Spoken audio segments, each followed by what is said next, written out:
चलो काव्या तो आ गई क्लास में।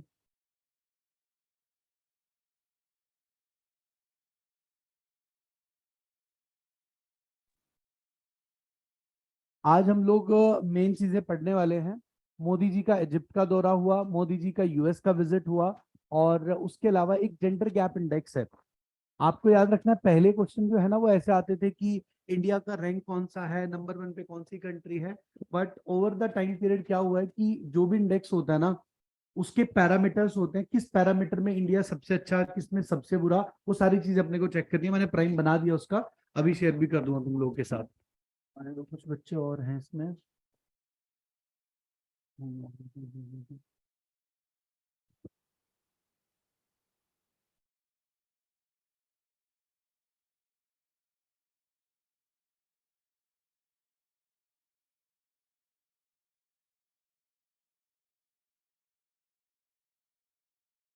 अरे एक मिनट, रजत, इसका यार इंटरनेट चलाइए एक बार ये। इसमें इंटरनेट नहीं चल रहा, इंटरनेट चला दो इसमें एक बार। वो उस पे भेजिए, मैंने प्राइम कंटेंट पे ना पीपीटी भेज रखी है। ये उससे नहीं होता क्या कनेक्ट?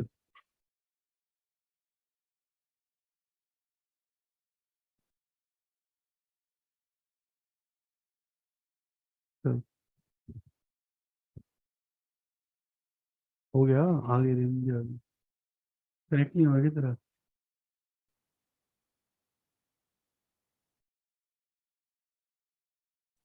क्या?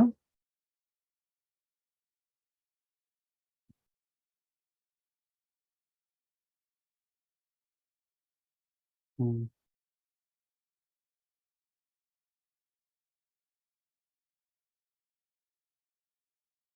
हाँ, नहीं ये तो नहीं। हाँ इसी में भेजिए, अभी आएगी फिर कुछ।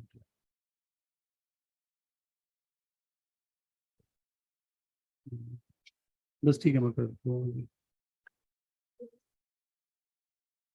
2 मिनट में खड़ा हो जाएगा।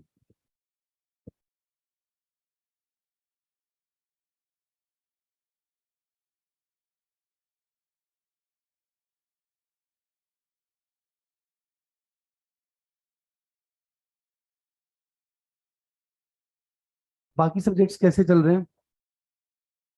पता है नंबर ऑफ वर्ड्स बढ़ गए हैं पैसेजेस के अंदर? पता है ये चीज आपको कि जो 300 वर्ड का पैसेज आ रहा था वो 450 का हो चुका है। मतलब कि आपका टाइम पीरियड, मतलब आपका जो है नंबर ऑफ क्वेश्चन 150 से कितना हो गया, 120, 20% कम हुआ है, ठीक है। But on the other hand आपका जो वो कितने, 300 से कितना हो गया आपका 450। तो 300 से 450 मतलब 50% आपको ज्यादा रीड करना पड़ेगा 20% ज्यादा टाइम के अंदर। तो रीडिंग स्पीड भी अपने को थोड़ी सी इंप्रूव करनी पड़ेगी। देखो, जिन लोगों को ऐसा लगता है ना कि उनका इंग्लिश कमजोर है और इसी बार पेपर है, तो उनके लिए मान के चलो उनको इंग्लिश को अपना फोटे नहीं बनाना है। इंग्लिश में आप मान के चलिए कि 15 20 15 मार्क्स तक अगर आप ले आए ना, तो बाकी पूरा पेपर लॉजिकल है।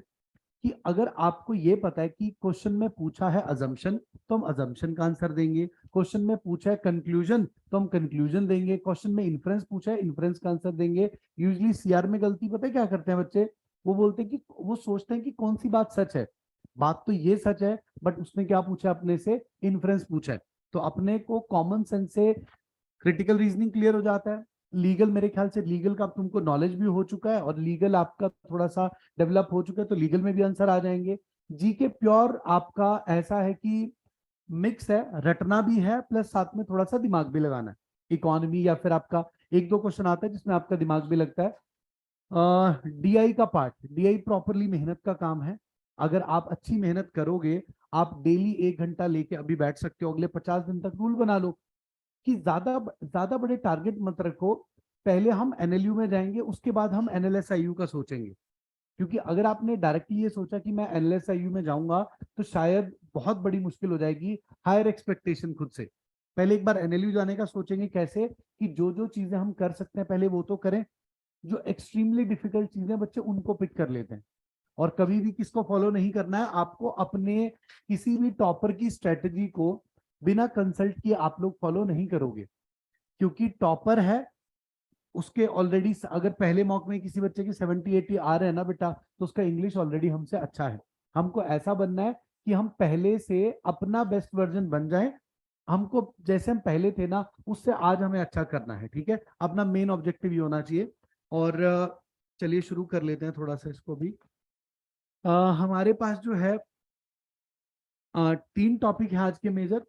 इंडिया यूएसए जो कि हम 2-3 बार जिसका बेसिक हम अच्छे से पढ़ चुके हैं, और इंडिया इजिप्ट जो थोड़ा सा कल हमने किया भी था, और उसके अलावा है आपका जेंडर गैप रिपोर्ट, ठीक है। हमको ना रटने का काम भी करना है और क्लास में ना मेजर काम करना है समझने का कि ये चल क्या रहा है, ऐसा हुआ क्यों, ठीक है। हम डायग्राम बना बना के सारी चीजें समझेंगे। और प्लीज बेटा जिसको ना समझ में आए आप मल्टीपल टाइम पूछ सकते हो कि मुझे ये चीज समझ में नहीं आई, प्लीज इसको आप एक बार रिपीट कर दीजिए, ठीक है। देखो बेटा, मोदी जी का पहला विजिट हुआ, मोदी का पहला विजिट है कहां पर बेटा, आपके इजिप्ट के अंदर।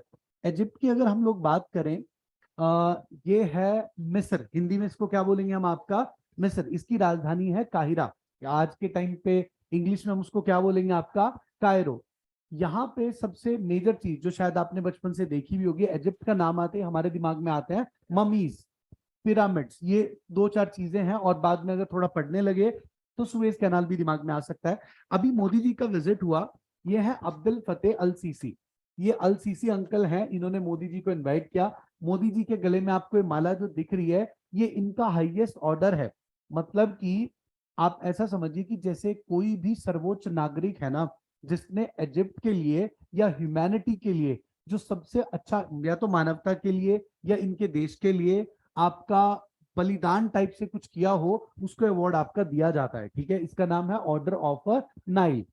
नाइल या नील, हिंदी में क्या बोलते हैं हम उसको, आपका नील। आपकी एक नदी है जिसपे बहुत सारे डिस्प्यूट्स हैं, जिसको हम डिस्कस करेंगे कि आपका सूडान में, इधर इसमें इथोपिया में कहाँ कहाँ पे लड़ाई है, वो सब डिस्कस होगा। बट अभी के लिए सिर्फ इतना सोचना है कि इजिप्ट में गए, और मोदी जी के लिए सबसे इंपॉर्टेंट क्या है आपका, ऑर्डर ऑफ नाइल, इनको अवार्ड मिला। अवार्ड बहुत इंपॉर्टेंट है, रीजन बीइंग हम लोगों ने 2020 का पेपर देखा हुआ है। 2020 के पेपर में आपका एक अवार्ड मिला था शेख मुजीबुर रहमान को। आपका उस अवार्ड का नाम क्या था आपका, गांधी पीस प्राइज। और उस पीस प्राइज के ना बिल्कुल अंदर घुस के सवाल पूछे थे एग्जामिनेशन जिसने सेटअप किया था, ठीक है। 4 क्वेश्चन सीधे डायरेक्टली आ गए थे जो पढ़े हुए थे, एक क्वेश्चन बहुत ही डिफिकल्ट था, उसको छोड़ना ही था बेसिकली।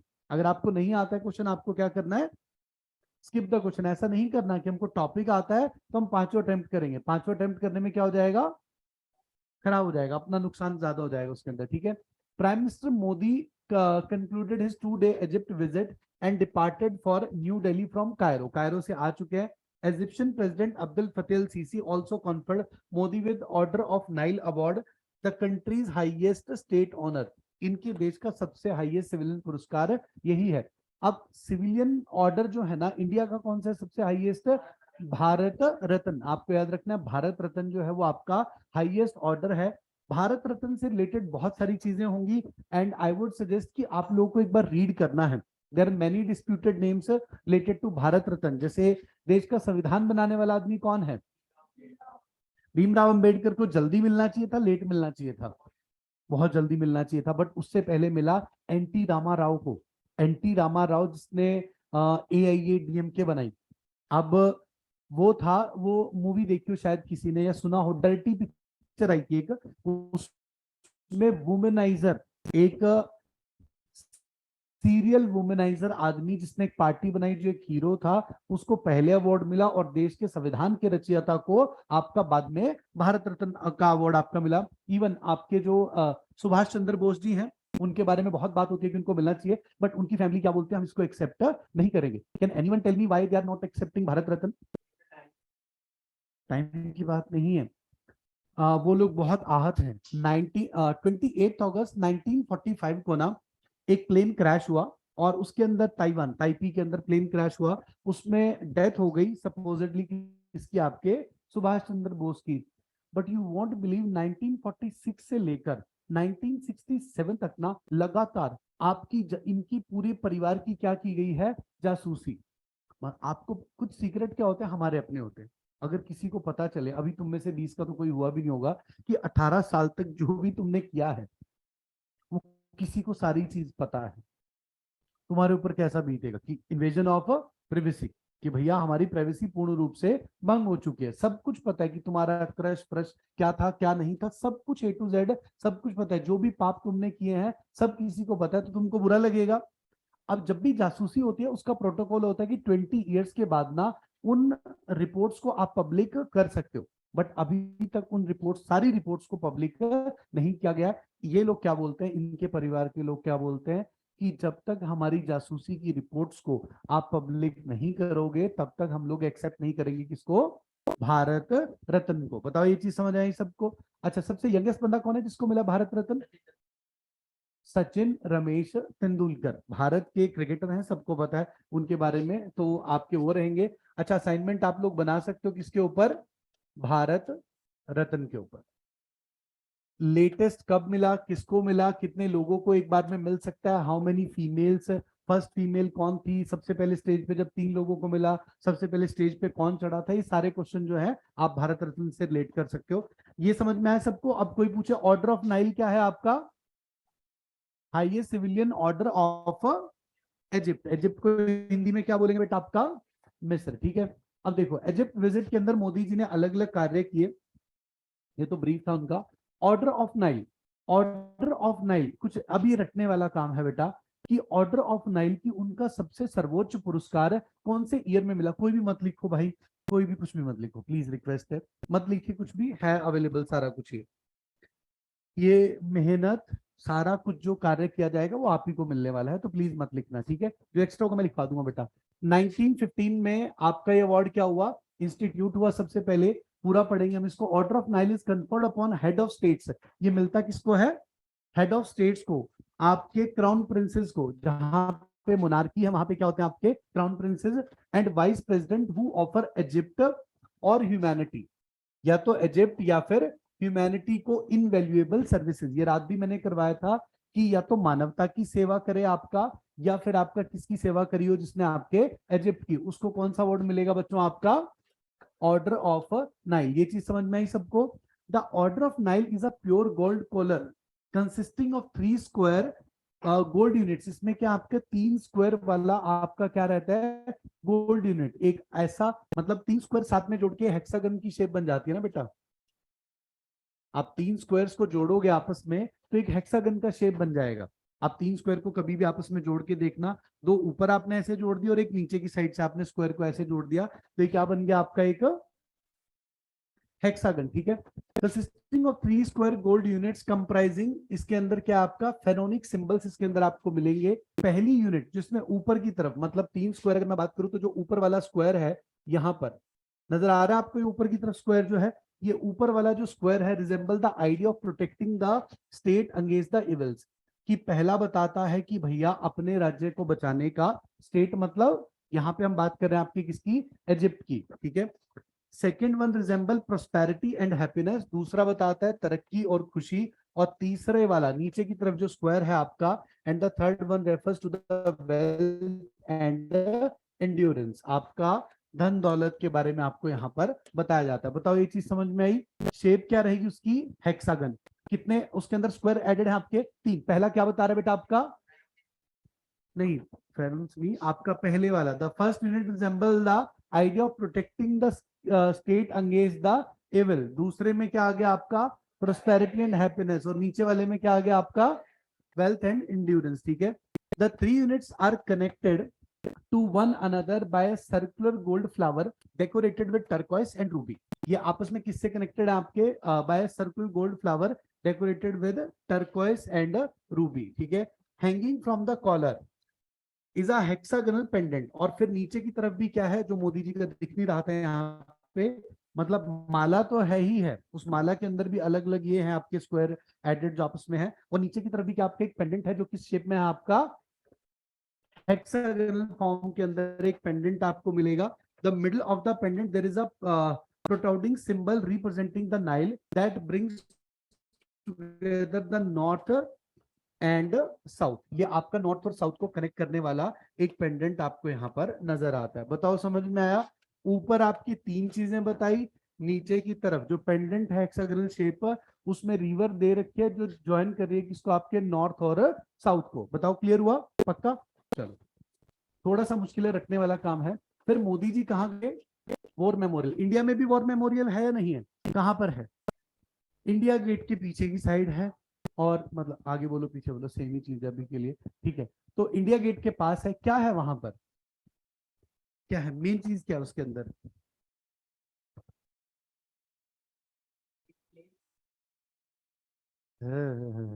वो तो बेटा अमर जवान ज्योति तो इंडिया गेट पे है, ठीक है। अमर जवान ज्योति है बेटा उस टाइम के लिए, आजादी से पहले जिन लोगों ने अपनी जान दी, जो वर्ल्ड वॉर में अंग्रेजों के लिए सबने जान दिया, उन सबके लिए अमर जवान ज्योति है। अब क्या किया गया? आजादी के बाद बहुत सारे आदमी पर्सनल की जान गई, यस और नो?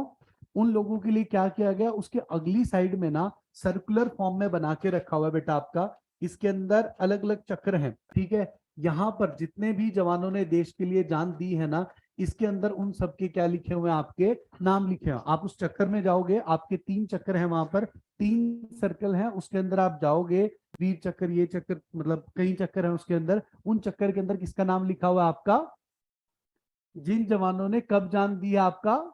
After the independence. और आपका इंडिया गेट किसके लिए बेटा? आपका बिफोर इंडिपेंडेंस। बताओ ये चीज समझ आई सबको? अमर जवान ज्योति आपका यहाँ पर नहीं है, जो आपका नेशनल वॉर मेमोरियल है वो अलग से आपका। Please do study about national war memorial also, इसके बारे में भी एक बार पढ़ सकते हैं। और मैं जो कॉम्प्रीहेंशन बेस सेट इसके ऊपर दूंगा आपको, उस कॉम्प्रीहेंशन बेस सेट के अंदर मैं नेशनल वॉर मेमोरियल के ऊपर भी क्वेश्चन उसके अंदर डाल दूंगा। I try to cover the whole concept of national war memorial, but आप एक बार पढ़ लेना। मोदी ऑफर्ड फ्लोरल ट्रिब्यूट्स, यानी कि फूलों से यहाँ पर मोदी जी ने क्या किया आपका?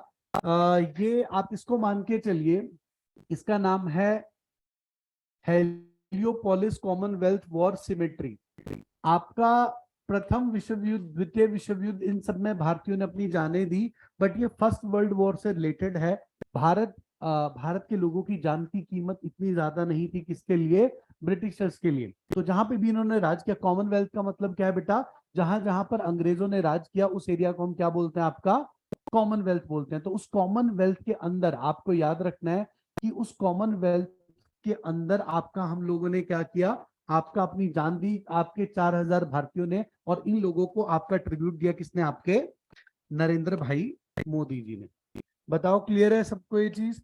इनफैक्ट मोदी जी जब वहां गए थे ना, भूटान नहीं, भूटान नहीं, म्यांमार, म्यांमार में गए थे, तो म्यांमार में भारत का लास्ट मुगल एम्परर कौन था? Last recognise Mughal emperor Bahadur Shah Zafar two. उसका नाम क्या था? बहादुर शाह जफर टू। जफर भाई थे, इनको कहां भेज दिया गया था? आपका म्यांमार। म्यांमार के अंदर कहां पे? रंगून में। बट इनकी मजार कहां पर है? यंगून के अंदर। और मोदी जी ने जाकर इनकी तारीफ भी करी थी, क्योंकि इस आदमी को ना मेरठ एक ऐसी जगह है, आदमी जाते खबर आती है, ये तुम लोगों ने सुना होगा जरूर। मेरठ एक ऐसी जगह है जहां से इंडिपेंडेंस का वॉर का बिगुल आपका बजा 1857 में। मेरठ के लोगों ने क्या बोला कि भैया या तो करो या तो मरो और चलो दिल्ली। ये लोग कहाँ गए? आपके दिल्ली। मेरठ के सिपाही दिल्ली जाकर, और दिल्ली में जाकर इन लोगों ने बेटा क्या किया? इसको बोला कि आज से आप क्या हो? शहंशाह हिंदुस्तान। तो आपको याद रखना है कि मोदी जी अभी गए हैं कहां पर? आपके कायरो के अंदर। कायरो में कहां पर गए? आपका वॉर मेमोरियल, ये आपका हेलियोपोलिस कॉमनवेल्थ वॉर सिमेट्री के अंदर। बट इसके पहले मोदी जी मजार पे जा चुके हैं, किसकी? आपके बहादुर शाह जफर टू की। और इनकी मजार कहां पर थी? आपकी येगून, म्यांमार। येगून है आपका कहां पर? म्यांमार के अंदर। बताओ ये चीज क्लियर हुई सबको? ठीक है, नेक्स्ट देखो। फिर गए मोदी जी एक मस्जिद में, जो भारत के दाऊदी लोगों के द्वारा बनाई गई है। मतलब ये मान के चलिए कि वो इंडियन भी है, पैलेस्टीनियन भी है, इजिप्शियन भी है, उनका ओरिजिन इंडिया से भी संबंधित है आपका। ये फर्स्ट सेंचुरी के आप मान के चलिए कि आपका 1012 के अंदर ये आपकी बनी थी। Prime minister Narendra Modi visited the historic 11th century Al Hakim mosque, इस मॉस्क का नाम क्या आपका? Al Hakim mosque. अच्छा, दुनिया में 3 सबसे पवित्र मस्जिदें कौन सी है? रेज योर हैंड अगर आपको पता है तो। 3 सबसे पवित्र मस्जिदें। Very good. हाँ, नहीं नहीं ये नहीं है। हाँ, उसके बाद क्या है आपका? अल अक्सा मॉस्क, ये याद रखना। सबसे पहले आपका मक्का मदीना, ठीक है। उसके बाद कौन आ जाएगा आपका? अल अक्सा मॉस्क। अल अक्सा कहां पर है आपका? ये है आपका, ये बिलोंग करती है आपके, इजराइल बोलो फलस्तीन बोलो, इसका बहुत बड़ा मुद्दा चलता है। अल अक्सा जो है, जो भी अब्राहमिक रिलीजन्स हैं, अब्राहमिक रिलीजन जो है उन सब के बीच में फाइट है, वो हम करेंगे जब हम इजराइल फलस्तीन के बारे में पढ़ेंगे। बट आपको याद रखना कि 3 मस्जिदों की अगर हम बात करें बच्चों, एक मक्का, एक मदीना और एक आपका अल अक्सा मॉस्क, तो 3 मस्जिदें आपको याद रखनी है। और चौथी मस्जिद कौन सी है हमारे पास आपका? मतलब ये सबसे इंपॉर्टेंट नहीं है, बट हाँ, एक दाऊदी कम्युनिटी, जो दाऊदी बोहरा कम्युनिटी है उसके द्वारा बनाई गई है आपकी, ठीक है। बताओ, clear? The prime minister was seen appreciating the intricate carved inscription on the walls and doorways of the mosque which was built in one। Modi ji ने इनकी तारीफ करी, इसको छोड़ सकते हैं ऐसे। दाऊदी बोहरा मुस्लिम, ये वाला इंपॉर्टेंट है यहाँ पर, ये लिख सकते हो वैसे, जो मैंने आपको बताया ना कि 3 मस्जिदें हैं आपका, मक्का मदीना और उसके बाद आपका अल अक्सा मॉस्क जो है, ये तीनों सबसे इंपॉर्टेंट मॉस्क है।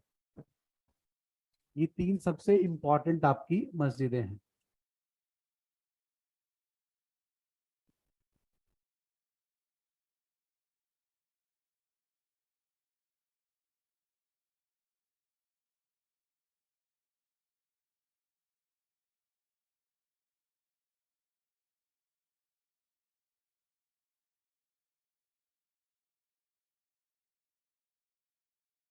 चलिए डन।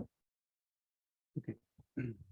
अच्छा, अब थोड़ा सा रिकॉल करो जो भी हमने अभी तक यहाँ पे किया है, जल्दी से, सुपर फास्ट, कि अगर इजिप्ट वगैरह हमारे सामने आ गया तो हम क्या क्या चीजें याद कर सकते हैं। मैं पहले एक बार समझा देता हूँ। सबसे पहले क्या याद आएगा? मोदी जी के गले में पड़ी हुई ये चीज अपने को दिखेगी, ये याद रहेगी हमेशा अपने को। इसका नाम क्या आपका? Order of Nile. इसमें क्या हेक्सागोनल शेप में 3-3 स्क्वायर आपस में एडेड है, और नीचे भी क्या आपका हेक्सागोनल शेप में आपका एक पेंडेंट है इसके अंदर आपका। फिर हम लोगों ने क्या देखा बेटा? आपका आपका ऑर्डर ऑफ नाइल कौन से ईयर में बना आपका? इसलिए 1915 में आपका किसको मिलता है? स्टेट हेड्स को, मतलब जो देश के राजा होते हैं उन लोगों को अवार्ड मिलता है। और किस लिए मिलता है आपका ये? जो लोग ह्यूमैनिटी के लिए अच्छा करें या फिर आपके इजिप्ट के लिए अच्छा करें, उनको मिल जाता है। प्योर गोल्ड में है आपका। इसकी तीनों चीजें, ये और पेंडेंट के बारे में आपको एक बार ध्यान रखना है। फिर हमने देखा मोदी जी कहां पर गए थे आपका? हेलियोपोलिस कॉमनवेल्थ मॉर सेरी, ये कहां पर है आपका? ये भी कायरो के अंदर है। यहाँ पर मोदी जी गए, और यहाँ पर कितने भारतीय जो हैं उनके लिए मेमोरियल आपके 4,000 से ज्यादा। फिर हमने डिस्कस किया कि इंडिया के पास भी क्या आपका अपना नेशनल वॉर मेमोरियल, जहां पर किनके नाम लिखे हुए, किनको आपका रिस्पेक्ट या ट्रिब्यूट दिया जाता है बेटा? आपका जो लोग इंडिपेंडेंस के बाद शहीद हुए उन जवानों को आपका वहां पर कोमेमोरेट किया जाता है, याद किया जाता है। मॉस्क विजिट जो है, इसका नाम क्या आपका? मॉस्क का विजिट क्या बेटा आपका?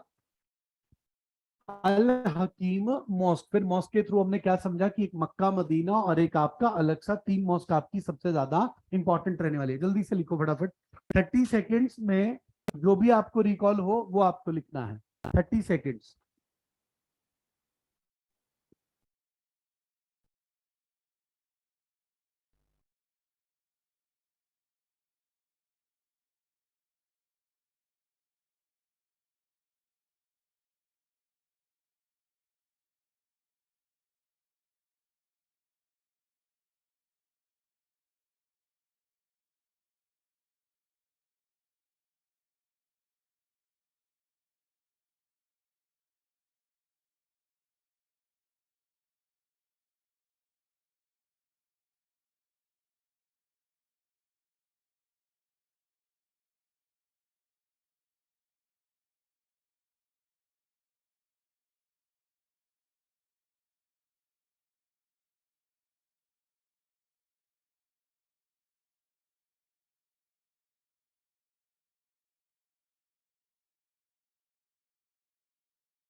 हेलो, अब आ रही है आवाज?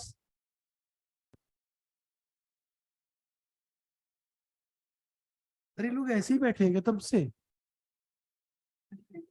हेलो गाइस, ये कब म्यूट हुआ है? अभी हुआ था क्या म्यूट?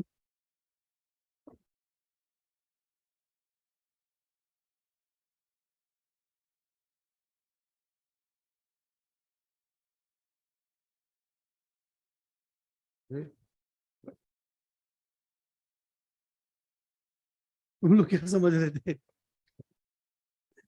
चलो, वैसे कुछ नहीं समझा है, ध्यान से देख लो बेटा। हमारा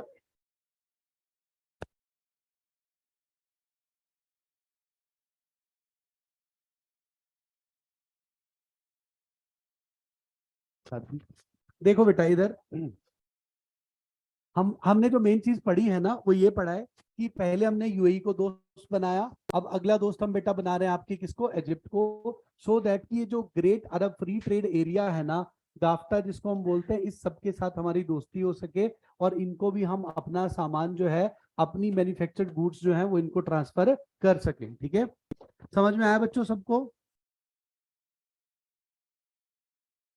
अब आया समझ में?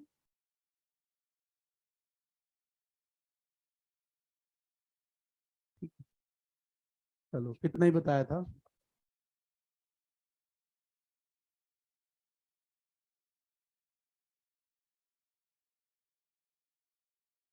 इजिप्ट, इजिप्ट के बारे में हमारी हिस्ट्री देख लेते हैं। PM Modi who was received by Egyptian prime minister Mustafa, इनका नाम है मुस्तफा। वैसे एक मुस्तफा होते थे, पता है किसी को कौन है मुस्तफा? नहीं पता? क्लैट कंसोर्शियम के जो हेड थे उनका नाम था मुस्तफा जी। अब शायद किसी को पता हो। आ, उनके ऊपर इतने सारे मीम बने थे, उन्होंने बोला था जस्ट चिल, कुछ भी नहीं आएगा, हम नॉलेज की चीजें पूछेंगे ही नहीं। हमको लगा कि शुक्र है जीके नहीं आएगा, मुझे अच्छा लगा कि जीके जो है वो खत्म कर दें लोग, तो बहुत ही बढ़िया चीज है।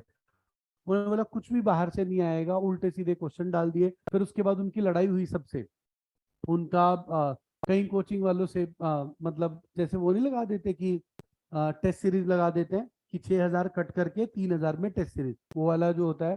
तो उन्होंने फिर बोला था कि एक कोचिंग को कि खुद की औकात देखो, ये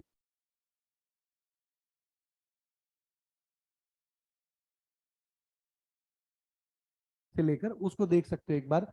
मुस्तफा जी की इसलिए बता रहा हूँ क्योंकि उस आदमी का ना एक अपना चैनल भी है। He is a very well learn personality, बहुत बढ़िया इंसान है। और उनसे गलतियां हर इंसान से हो जाती है, उनसे भी गलती हुई है दो चार कंसोर्शियम के मामले में।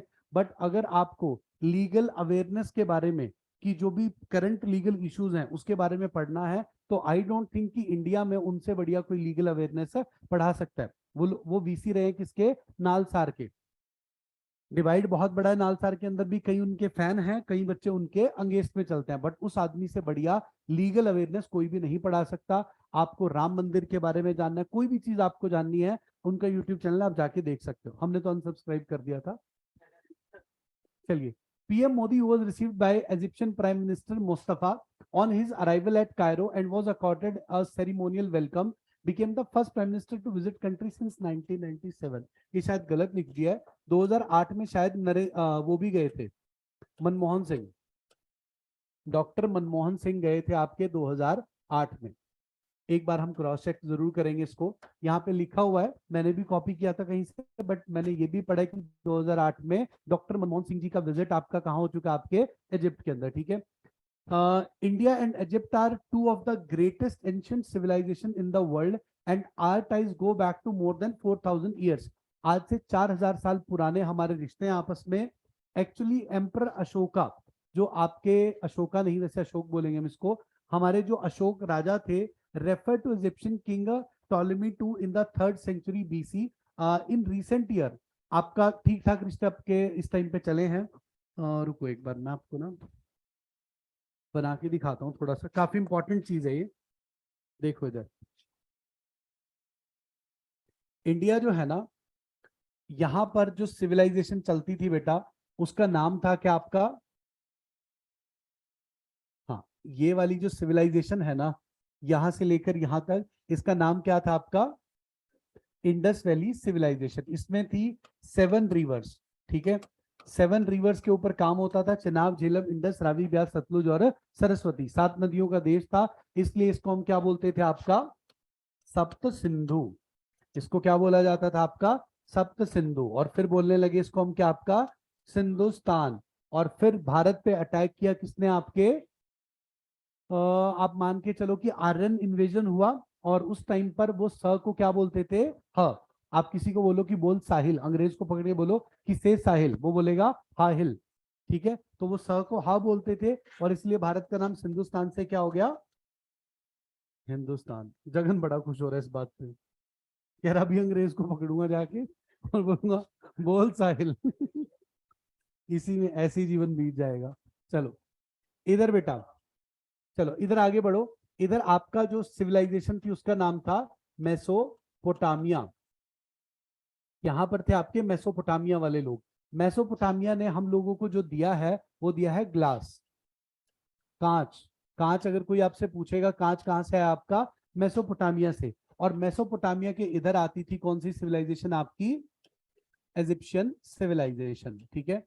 तो इनडायरेक्टली ये भी हमारे ट्रेडिंग पार्टनर थे, क्योंकि इजिप्शियन का ट्रेडिंग पार्टनर था कौन, आपका मेसोपोटामिया। मेसोपोटामिया का ट्रेडिंग पार्टनर कौन था आपका, इंडस वैली सिविलाइजेशन। बताओ ये चीज समझ में आई सबको। हमारे रिश्ते बहुत पुराने हैं। आपके जो किंग अशोक हैं उन्होंने भी रिकग्नाइज किया था टोलेमिया को आपके। और मिस्र से अपना जो रिश्ता है वो 2008 के बाद पहली बार किसका विजिट हुआ, आपके देश के प्रधानमंत्री का 2008 में विजिट हुआ। और नेक्स्ट विजिट कब आया आपका, 2023 के अंदर। यानी कि लगभग 15 साल आपके कंप्लीट हो चुके हैं, 15 साल बाद विजिट हुआ है। क्या हमारे रिश्ते ज्यादा अच्छे होंगे या नॉर्मल होंगे, नॉर्मल। यूएस मोदी जी कितनी बार जा चुके हैं, 6 बार, 6 से 7 बार। प्रधानमंत्री बनने के बाद यहाँ पर कितनी बार गए हैं, सिर्फ 1 बार आपका, ओनली फर्स्ट टाइम है आपका मोदी जी का, कहां पर आपके इजिप्ट के अंदर। समझ में आ रही है ये चीज सबको। अच्छा अब हमसे कोई पूछे कि हमारे ट्रेडिंग पार्टनर कौन कौन है सबसे मेजर, एक तो चाइना, एक आपका यूएसए, और फिर आपका यूएई। हमारे लिए 3 सबसे मेजर ट्रेडिंग पार्टनर है। फिर आपका ऑस्ट्रेलिया के साथ हमने फ्री ट्रेड अग्रीमेंट अभी के लिए कर लिया, तो वो भी एक अच्छा पार्टनर अपना रहेगा। बताओ क्लियर हुई ये चीज बेटा सबको, इनसे रिश्ते अपने हो गए क्लियर। अच्छा मोदी जी यहाँ पर मिले तारिक हैगी से आपके। अब तारिक हैगी कौन है, एक तो तारिक फतेह का नाम शायद कुछ बच्चों ने सुना हो। तारिक फतेह की शायद डेथ हो चुकी है। तारिक फतेह जो है वो पाकिस्तानी राइटर था, बट वो सबको गालियां देता था, कनाडा में शिफ्ट हो गया था। He was a pro Indian. वो था पाकिस्तानी बट वो किसको सपोर्ट करता था, आपके इंडिया को। वो एक पत्रकार था। देखो जो देश चलता है ना वो राइटर लोगों से चलता है, समाज की कुरीतियों को सामने लाना। और ऐसे देशों में, अरबी देशों में जहां पर महिलाओं की सिचुएशन ज्यादा अच्छी नहीं है, वहां पर अपनी वॉइस को रेज करना। तो इस आदमी का नाम क्या, आपका तारिक हैगी। आप लोगों ने जरूर नाम सुना होगा या ये फोटो जरूर देखा होगा, मुंशी प्रेमचंद। मतलब आप इनके इक्विवेलेंट इनको मान सकते हो। जैसे भारत के मुंशी प्रेमचंद जी जो है, इन्होंने बहुत सारी नॉवेल लिखी, हिंदी में नॉवेल लिखते थे। इनकी गोदान है, अगर किसी ने पढ़ी हो। पढ़ी है किसी ने गोदान आज तक, नहीं पढ़ी है, कोई बात नहीं, बाद में पढ़ना क्लैट के बाद। गोदान हिंदी में और इसका इनफैक्ट अब आजकल पढ़ने का टाइम नहीं होगा आपके पास, तो डीडी न्यूज का जो आपका यूट्यूब चैनल है उसके ऊपर ये पूरा दे भी रखा है, पूरी सीरीज बना के, गोदान, बूढ़ी काकी। ये शायद आप लोगों ने सुने, नहीं सुनी ये चीजें। हाँ, गोदान, बूढ़ी काकी, ये सारे के सारे जो थे ना, पूस की रात की, हल्कू, शायद कुछ कुछ याद आ रहा होगा तुम लोगों को, नहीं याद आ रहा कोई बात नहीं।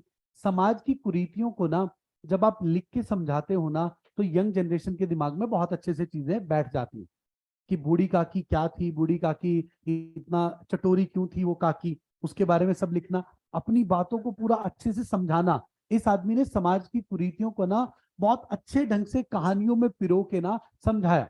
गोदान बहुत ही फेमस रही और बहुत ही शानदार चीज है। गोदान पढ़नी चाहिए सब लोगों को, भारतीयों को। तो इन्होंने समाज की कुरीतियों को बताया। इनका नाम क्या था आपका, मुंशी प्रेमचंद, ठीक है। और मुंशी प्रेमचंद की तरह इनके इक्विवेलेंट कौन है, आजकल मॉडर्न जमाना है, इनके पास कौन है, आपके तारिक हैगी। बताओ ये चीज समझ में आई। तारिक हैगी is born in Egyptian liberal author, political thinker and international petroleum strategist. आपके इंटरनेशनल पेट्रोलियम स्ट्रेटेजिस्ट ने इनके साथ भी मीटिंग किया मोदी जी ने। His extensive writing advocate the value of modernity, democracy, tolerance and women right in the middle east. Middle east में किसकी बात करता है आदमी आपका?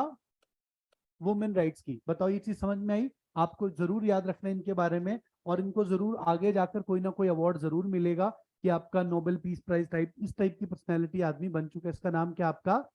तारिक हैगी। ठीक है, चलो इजिप्ट हमारा खत्म हो गया। इजिप्ट को लेकर आपके दिमाग में जो भी आए 30 सेकंड में लिख लो खुद से। इजिप्ट से लेकर प्लीज अपने दिमाग पे जोर डालना, और इधर मत देखो ये नींद की तरफ। जो भी 30 सेकंड प्लीज, एंड ये प्रैक्टिस चालू रखो हमेशा। मैं चेक नहीं करूंगा, बट प्लीज लिखना ईमानदारी।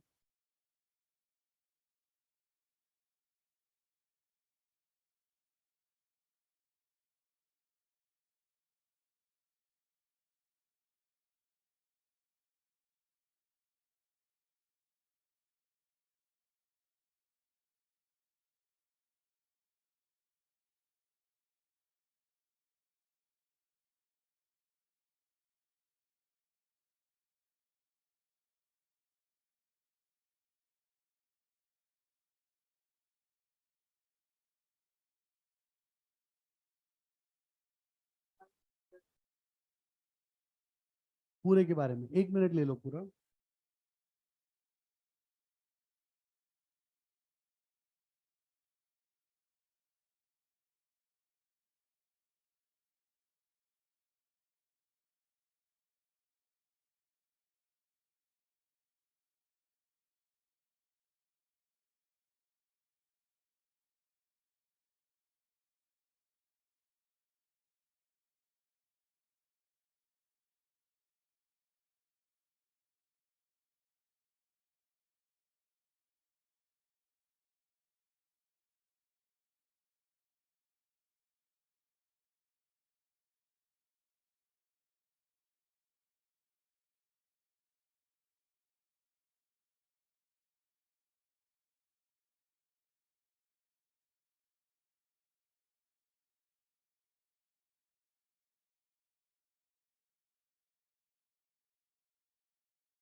डन बच्चों, हो गया यहाँ तक? कर लिया सबने? क्या क्या लिखा है? कुछ दिमाग पे जोर पड़ा? हल्का फुल्का? प्रेसिडेंट और प्राइम मिनिस्टर का नाम लिखा, और गाफ्टा के बारे में लिखा, मोटिव लिखा, मोटिव कि वाई मोदी विजिटेड। हाँ, अपने को मेन काम क्या आपका? गाफ्टा में जाना, ग्रेट अरब आपका जो आपका फ्री ट्रेड एग्रीमेंट है उसके अंदर अपनी एंट्री लेना, ये अपना मेन मोटिव था इसके अंदर, ठीक है। चलिए कोई बात नहीं, आगे बढ़ते हैं बच्चों। Mutiny in Russia, Delhi ordinance, अच्छा ये मैंने सारे टॉपिक एक जगह पे लिख दिए ऊपर, इसको मैं एडिट कर दूंगा बाद में। मेन चीज जो है यहाँ पर हम डिस्कस करेंगे म्यूटनी इन रशिया। रशिया के अंदर जो म्यूटनी हुई, म्यूटनी का मतलब होता है विद्रोह। अब देखो एक ना रशियन कल्चर समझो। अच्छा, एक आप लोगों ने बार बार सुना होगा, एक अंबानी है एक अडानी है, नाम सुना इनका, कि there is a one Ambani and other one is Adani. Ambani Adani के बारे में आपने जरूर सुना होगा। तो अंबानी अडानी की अगर हम लोग बात करें तो क्या हम ऐसा बोल सकते हैं कि somewhere down the line you feel they get benefited by the government sometimes? मैं नहीं बोल रहा हूं कि दे आर ऑलवेज, मतलब कुछ गलत है उसमें हेल्प करने में, किसी बिजनेसमैन का, किसान का, किसी का भी आप हेल्प करो, सरकार का काम है हेल्प करना लोगों का, बट क्या लगता है थोड़ी बहुत हेल्प है या नहीं है?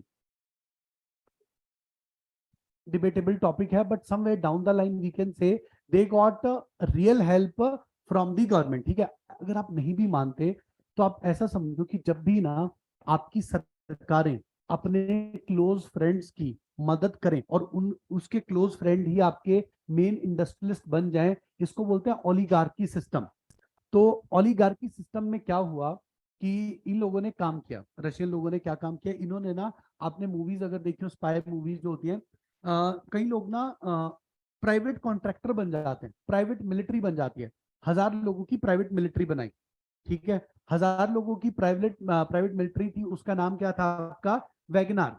जो वैगनर ग्रुप था आपका, उस वैगनर ग्रुप का जो हेड था आपका, वो जो था ना, वो दोस्त था पहले किसका? आपके व्लादिमीर पुतिन का, और वो भी एक ओलिगार्की है। उसको भी आगे बढ़ाने में किसने मदद करी? आपका पुतिन ने मदद करी है। बट अब उसको क्या लगा होगा, अब म्यूटिनी करते हैं। म्यूटिनी क्यों किया?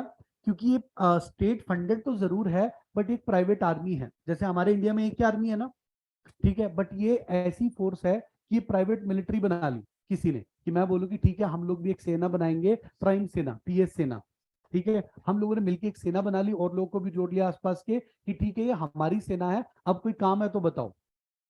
लोगों से काम लेना शुरू किया। इनको काम कौन देता है? आपकी गवर्नमेंट। मेन गवर्नमेंट कौन है आपकी? रशिया की। जो रशिया की मेन आर्मी गलत काम नहीं कर सकती थी, वो गलत काम किससे करवाते थे? वेगनार ग्रुप से। बताओ ये चीज समझ में आई सबको? ठीक है, अब देख लेते हैं।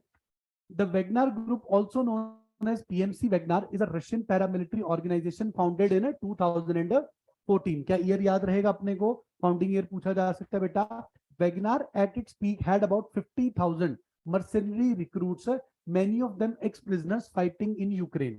अब ऐसा समझो जैसे इन्होंने पूरी फिल्में देख रखी, जो पहले जेल में बंद थे, वो एक कर्मा वर्मा मूवी थी पुरानी, शायद देखी तुमने, 15 अगस्त 26 जनवरी पे आती है।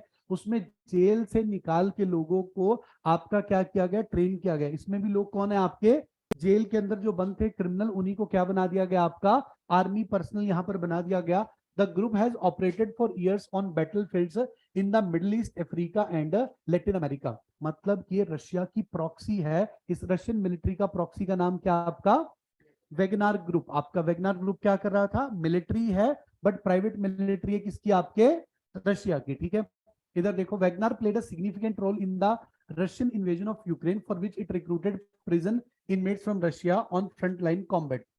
मतलब कि रशिया को ना जब अटैक करना था यूक्रेन पे, तो इन लोगों ने क्या किया? जेल से निकाला क्रिमिनल्स को, उनको बोला कि जेल से छोड़ देंगे, बट बिल्कुल सामने जाके लड़ाई लड़नी पड़ेगी। मतलब रशिया जो है उसने क्या किया? वेगनार ग्रुप को ठेका दे दिया एक टाइप से, कि हमारी तरफ से आप लड़िए जाके, बट फ्रंट लाइन पे हमारे मेन सोल्जर नहीं रहेंगे, आप जिनको हायर कर रहे हो उनको आप फ्रंट लाइन पे लगा दीजिए। बताओ ये समझ आया सबको? वेगनार ग्रुप समझ में आ रहा है? प्राइवेट मिलिट्री है, काम किसके करते हैं? आपके रशियन गवर्नमेंट के आपके काम है। ये उनका लोगो है ऊपर, ठीक है। By the end of 2022, its strength had grown from 1,000 to between 20,000 and 50,000. इनका जो है आपका स्ट्रेंथ 1,000 से कितने पे जा चुका है? अब आपका 50,000 पे। मतलब 50 टाइम्स इन्होंने अपनी फोर्स को बढ़ा लिया। आपका ये कब की बात है? आपका ये जब इन्होंने अटैक किया किसके ऊपर? आपके यूक्रेन के ऊपर। उस टाइम पे इन्होंने लोगों को हायर करना शुरू किया। In 2023 Russia granted combat veteran status to Wagner contractors who took part in the invasion. आपको जो है ना वॉर वेटरन की उपाधि दी जाएगी। मतलब कि आप जेल में बंद थे, आपने कोई क्राइम किया, आपको जेल से बाहर निकाला, आपको क्या बना दिया, सोल्जर। और अगर आपकी डेथ हो गई तो आप क्या कहलाओगे, वॉर वेटरन, कि भैया आप लड़े हो ना, तो आप क्या बन गए यहाँ पर, वॉर वेटरन आपको बोला जाएगा।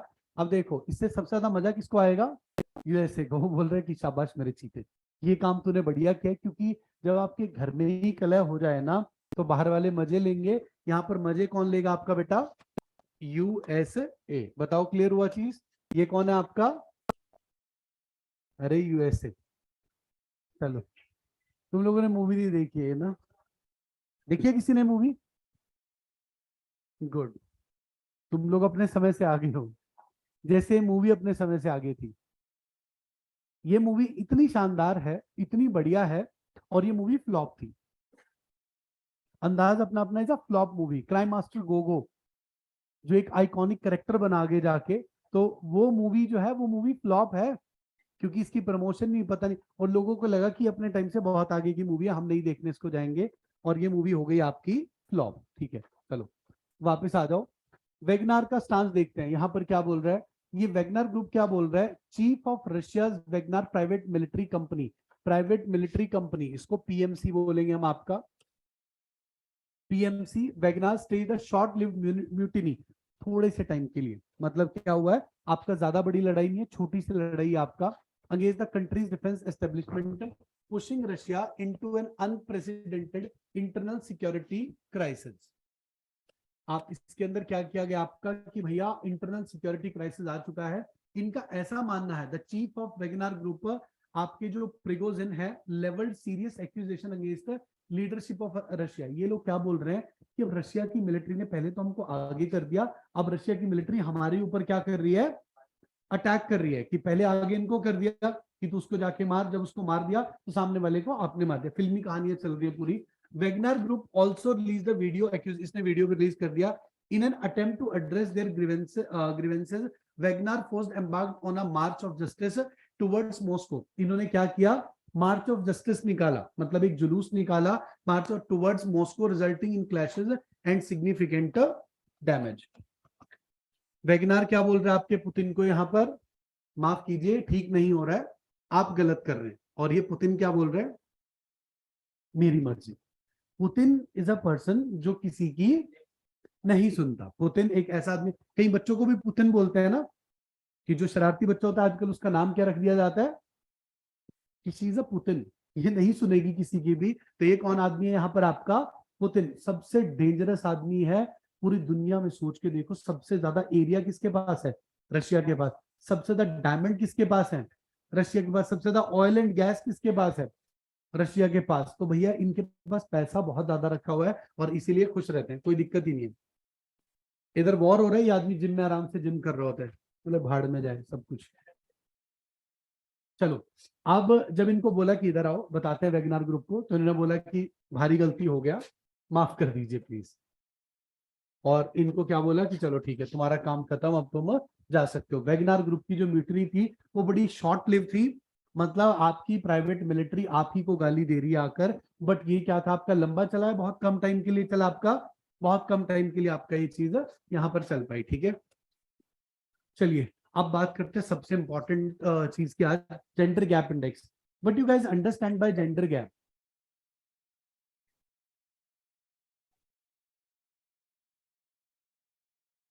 ठीक है, बिल्कुल ठीक बात है। मतलब हर फील्ड में अगर हम देखें, मेन और वुमेन का जो रेशियो है उसको अगर हम मेजर करें, मान लीजिए आप सरकारी नौकरी किसी भी ऑफिस में आप जाओगे, वहां पे आपको मेन ज्यादा मिलेंगे या वुमेन ज्यादा मिलेंगे, मेन ऑब्वियसली आज के टाइम पे आपको मेन ज्यादा मिलेंगे। अच्छा, अब यहाँ पर अगर हम जेंडर गैप देखें इस क्लास के अंदर, इसमें लगभग इक्वलेंट लड़कियां ज्यादा हैं, है ना। तो यहाँ पे जेंडर गैप जो है वो पॉजिटिव साइड में कंसिडर किया जाएगा या नेगेटिव साइड में, पॉजिटिव साइड के अंदर।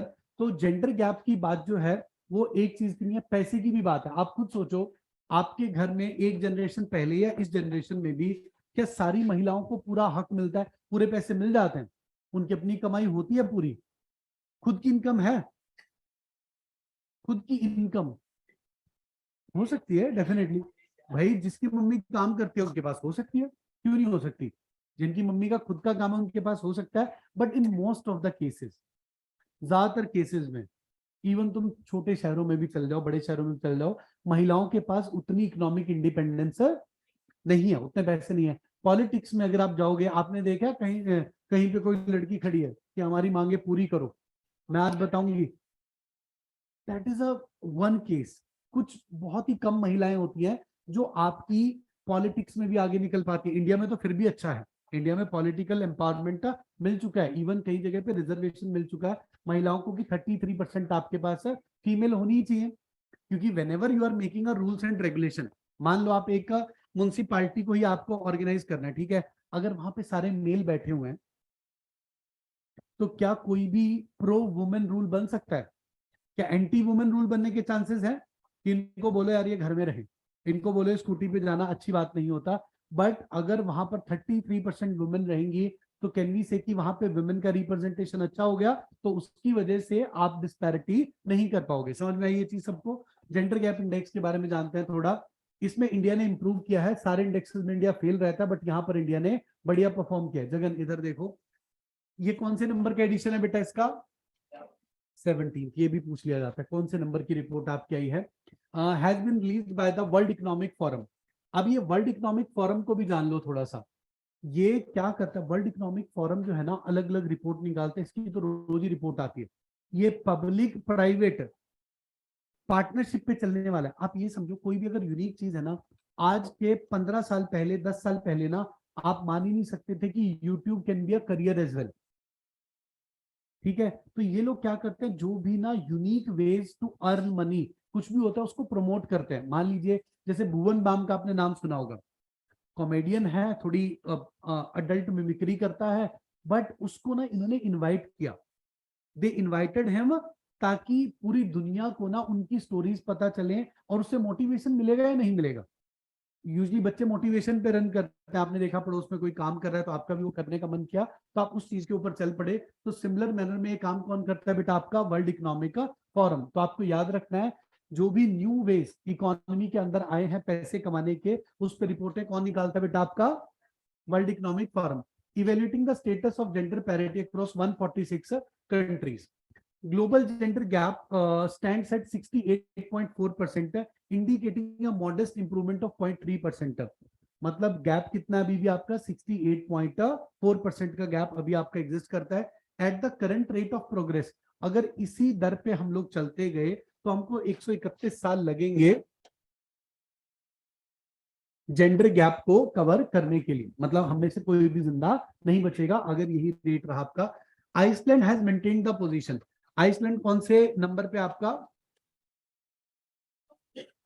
14th नंबर पे, सॉरी फर्स्ट नंबर पे कौन है आपका? आइसलैंड। आइसलैंड की राजधानी क्या है? अरे आसान है बहुत, रिकजेविक। इसकी राजधानी है रिकजेविक। आपका आपका 14th कॉन्जिक्यूटिव ईयर, लगातार 14 साल से नंबर 1 पे कौन चल रहा है बेटा? आपका Iceland. Iceland is super expensive also. दुनिया में जो सबसे महंगे देश है ना, उनमें से कौन है बेटा? आपका आइसलैंड। केमिकल इंजीनियर्स का हब है वैसे, with a gender gap score of 91.2%। इनका जेंडर गैप इंडेक्स बहुत ही बढ़िया, 91.2% पे लोग हैं इस टाइम पे। अच्छा, इंडिया का रैंक कहां से देखें? ऊपर से नीचे की तरफ से? नीचे से चेक करो। चलो नीचे से चेक करते हैं। India has made a significant progress, rising from 135th to 127। क्या सोच रहे हो तुम? भारत ने इंप्रूव किया है भाई, कुछ भी इंप्रूवमेंट तो है ही ना। 135 से कहां पर आ गए? 127 पे। तो बढ़िया परफॉर्मेंस रहा है इंडिया का। भारत के पड़ोसी देखे, पाकिस्तान कौन से नंबर पे है? वही है, दो नालायक कंपेयर कर रहे हैं आपस में। ये अपना रंग देख, कुछ नहीं है। बांग्लादेश एट 59 पे पहुंच चुका है। China at 107। Nepal at 116, Nepal भी हमसे अच्छा है। श्रीलंका एट 115। भूटान एट 103। ये हमसे आगे क्यों होंगे सारे देश? पॉपुलेशन कम। कम पॉपुलेशन को मैनेज करना इजी होता है। आपका पाकिस्तान का पॉपुलेशन, ये आइसलैंड वाइसलैंड तुम देखोगे ना, 40-50 लाख पॉपुलेशन है। ये टोंक रोड पे निकलो, इतने लोग मिल जाएंगे तुमको। पूरा टोंक रोड क्रॉस कर लो, इतने लोग यहीं पे हैं। ठीक है। The country has improved by 1.4 percent points and 8 positions since the last edition. Bharat ने 1.4% से अपना इंप्रूव किया। India had closed 64.3%। हम कौन से कितना परसेंट पे आ चुके हैं आपका? 64.3% पे। आइसलैंड कौन कितने परसेंट पे आपका? 91 पे। इजिप्ट के साथ कोई एक्सरसाइज है? एक अच्छा डाउट पूछा है सर ने, पता नहीं मेरे को है कोई। साइक्लोन साइक्लोन 1 ठीक है, साइक्लोन 2 होगा अगला। चलो, India among various parameters. Bharat को देखते हैं अलग अलग पैरामीटर्स पे क्या रहा है। ये ना बोरिंग है बट पेपर में आने वाली चीज है। आपके पेपर में ना ये चीजें बहुत पूछी जाती हैं। India has achieved parity in enrolment across all level of education, reflecting a positive development in the country's education system.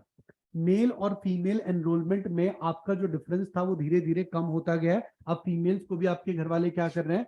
Mails के कंपैरिजन में एनरोल करवा रहे हैं। India's progress in economic participation and opportunity remains a challenge. Economic participation बहुत कम है। पहली बात तो पैट्रियार्कल कल्चर है अपना, और मान के चलो यार, महिलाओं को ना आज भी काम करने में ना कुछ ही डिसीजन मिलता है। मतलब मिडिल क्लास लोग क्या बोलते हैं? टीचर बन जाओ, बात खत्म।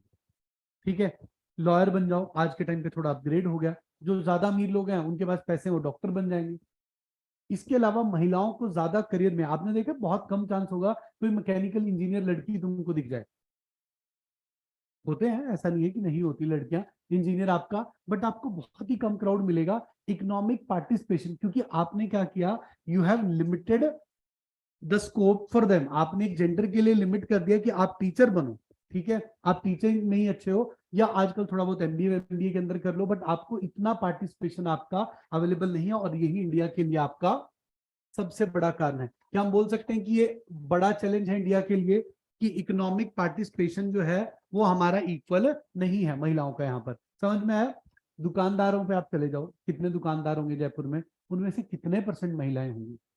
जयपुर एक मॉडर्न सिटी है, हमारे हिसाब से, मेरे हिसाब से भी है मॉडर्न सिटी के कंसिडर आप करोगे इसको, बट फीमेल कितने दुकानदार होंगे? और महिलाओं को क्या किया गया? जबरदस्ती घर में रख दिया गया। मासियों से बातें करो, अब तो फोन आ गया, और ससुराल सिमर का देख लो, सीरियल वालों की टीआरपी बढ़ जाए। आप खुद सोच के देखो, क्या वो महिलाएं, अच्छा आप अपने घर का सोच के देखो, क्या महिलाओं में ज्यादा पोटेंशियल होता है ना कई बार, कि भाई मेल से भी ज्यादा पोटेंशियल जो है वो फीमेल में है, बट उसको बोला कि तेरे को नहीं करना कुछ, तू घर पे बैठ। इंडिया में फिर भी ठीक है, अगर अफगानिस्तान जाए, पाकिस्तान जाए, तो वहां पर क्या है आपका? बहुत ज्यादा बुरा हाल। वहां पे तो ब्यूटी पार्लर बंद कर दिए गए। अभी अभी लेटेस्ट खबर ये है, अफगानिस्तान के अंदर ब्यूटी पार्लर को ही बंद कर दिया गया। कि कितना गलत डिसीजन है। ये नहीं मैं बोल रहा हूँ कि मेकअप करना चाहिए, बट नहीं, शादियां नहीं बेटा, मेरी बात सुन। बहुत सारे लोगों का एम्प्लॉयमेंट जो है ना, एक ब्यूटी पार्लर में 4-5 लोग काम करते हैं, उनका घर का गुजारा चल जाता है ब्यूटी पार्लर में काम करके, तो उनकी रोजी रोटी आपका, जय माता की। ये कौन सा देश है आपका? अफगानिस्तान। हमारा कितना इधर आपका? 36.7%। कौन से कैटेगरी में हम बात कर रहे हैं आपका? Economic participation and opportunity. Opportunities equal नहीं मिलती हैं, और आपका इकोनॉमिक पार्टिसिपेशन भी नहीं है। while there has been uptick in parity in wages and income। महिलाओं को कम इनकम मिलती है क्या? इंडिया में इसको धीरे धीरे कवर किया गया है। इनफैक्ट गवर्नमेंट ऑलरेडी कवर कर चुकी है, प्राइवेट लोग इसको कवर आपका कर रहे हैं फिलहाल के लिए। India has made a stride in political empowerment, achieving 25.3% parity in this domain। Women represent 15.1% of parliamentarians। भैया इसमें हमने अच्छा किया है। आपका थोड़ा आगे की तरफ हम लोग गए हैं कि 15% जो है पार्लियामेंटेरियंस, वो कौन है आज के टाइम पे? आपका फीमेल्स हैं। तो एक बड़ी चीज है भारत देश के लिए। 18 countries, India, Bolivia, France, achieve women representation of over 40% in local governance. India के अंदर जो है आपका 40% से ऊपर लोकल गवर्नेंस में कौन आ चुकी है? आपकी महिलाएं, एटलीस्ट पॉलिटिक्स में। भाई there is a 1.9% point improvement in India's sex ratio at birth after more than a decade। Sex ratio improve हुआ है आपका लगभग 2% से कितने सालों में? 10 सालों के अंदर। ये ठीक है गलत है? कि मेल और फीमेल 10 सालों में 2% रेट है हमारा इंप्रूवमेंट का। आप यकीन मानो ना मानो, बट बेटियों को गला दबा के मार दिया जाता है। There are various state. सबसे बुरा सेक्स रेशियो कौन सी स्टेट का है? हरियाणा। हरियाणा का 840 है, 840।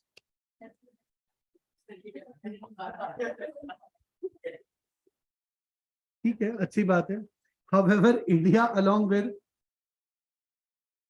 इधर इधर इधर पधारो हमारे देश। हाँ, तुम्हारा भी स्टेट ज्यादा। राजस्थान में ना सबसे बुरी चीज है, सबसे बड़ा लिटरेसी गैप है। महिलाओं के कंपैरिजन में पुरुष ज्यादा पढ़े लिखे हैं। कहां पर? आपके राजस्थान में। ठीक है, राजस्थान में 4-5 शहर है, उसके बाद तो गांव है सारा सारा।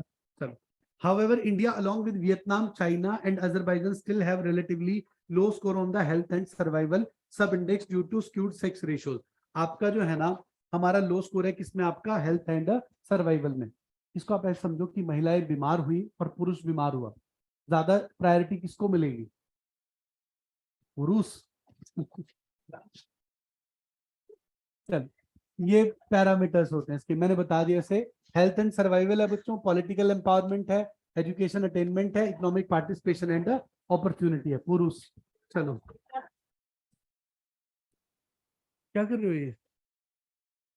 ये एक्साइटेड हो गया क्या पूरा? ये तो इसमें बटन है, कुछ दबाना पड़ेगा। इसका हो चुका है कुछ ना। चलो, भारत ने बहुत अच्छे स्टेप लिए हैं। इसमें मतलब इंडिया ने क्या क्या किया है? सबसे पहले एक मिशन है बेटा जिसका नाम है बेटी बचाओ बेटी पढ़ाओ। ठीक है, बेटी बचाओ बेटी पढ़ाओ से आप क्या समझते हो? इसको ध्यान से समझो कि ये ना कोई, इसमें कोई पैसे नहीं मिल रहे हैं कहीं पे। It is an awareness programme. स्कूलों की दीवारों पे लिखना, आपके अलग अलग कैंपेन करना, बड़ी बड़ी रैलियां करना। उसके थ्रू माधुरी दीक्षित को बुलाया था नरेंद्र मोदी ने कि हरियाणा में पानीपत से मिशन शुरू किया था, बेटी बचाओ पढ़े बेटी पढ़ाओ, क्योंकि सबसे बुरा सेक्स रेशियो कहां पर है आपका? हरियाणा के अंदर, वहीं से ही शुरू हुआ था। और ये कंप्लीटली किसका है? आपका सिर्फ और सिर्फ प्रमोशनल कैंपेन है कि लोगों को पता चले। दीवारों पे लिखा हो कि बेटा बेटी एक समान। ठीक है, जो चीज बार बार रिपीट होती है वो दिमाग में फिट हो जाती है। ठीक है, महिला शक्ति केंद्र आपके खोले गए, महिला पुलिस वॉलंटियर्स आ गए, और मेट्रो में, बस में, सब जगह पे। राष्ट्रीय महिला कोष आपका बना दिया गया, और एक बहुत ही बढ़िया स्कीम आई, सुकन्या समृद्धि योजना। ये तो सबसे बेस्ट स्कीम है। इसमें फिक्स रेट ऑफ इंटरेस्ट है, 8% से ऊपर का रिटर्न आपको मिलता है। 1.5 लाख रुपए तक आप कोई भी इसके अंदर डाल सकते हो। बच्चे की उम्र 1 दिन से लेकर 10 साल तक की अगर कोई भी बच्ची है ना, उसके नाम पे आपको, ये सबसे बढ़िया स्कीम है। आप 1.5 लाख रुपए डालते जाओ। एक बार तो इसका रेट 9% से ऊपर था।